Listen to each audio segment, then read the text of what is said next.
ஆண்டவரிடம் கொள்ளும் அச்சமே ஞானத்தின் தொடக்கம். ஞானத்தையும் நற்பயிற்சியையும் மூடரை அவமதிப்பர்.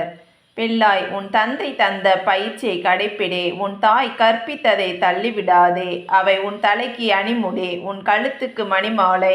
பிள்ளாய், தீயவர்கள் உன்னை கவர்ச்சியூட்டி இழுப்பார்கள். நீ அவர்களுடன் போக இணங்காதே. அவர்கள் உன்னை பார்த்து, எங்களோடு வா, பதுங்கியிருந்து எவரையாவது கொள்வோம், யாராவது ஒரு அப்பாவியை ஒளிந்திருந்து தாக்குவோம், பாதாளத்தைப் போல நாம் அவர்களை உயிரோடு விழுங்குவோம், படுகுழிக்கு செல்வோரை அது விழுங்குவது போல நாமும் அவர்களை முழுமையாக விழுங்குவோம்.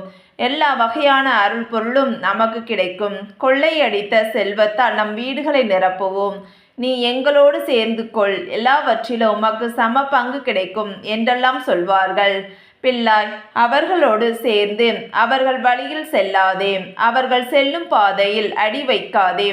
அவர்கள் கால்கள் தீங்கிழைக்க துடிக்கின்றன, இரத்தம் சிந்த விரைகின்றன. பறவையை பிடிக்க அதன் கண்முன்னே அன்று மறைவாகவே கண்ணி வைப்பார்கள். அவர்கள் பதுங்கியிருப்பது அவர்களுக்கே ஊர் விளைக்கும், கண்ணியாகிவிடும். அவர்கள் ஒளிந்து காத்திருப்பது அவர்களையே அழிக்கும், பொறியாகிவிடும். தீய முறையில் பணம் சேர்க்கும் அனைவரின் முடிவும் இதுவே. அந்த பணம் தன்னை வைத்திருப்போரின் உயிரை குடித்துவிடும்.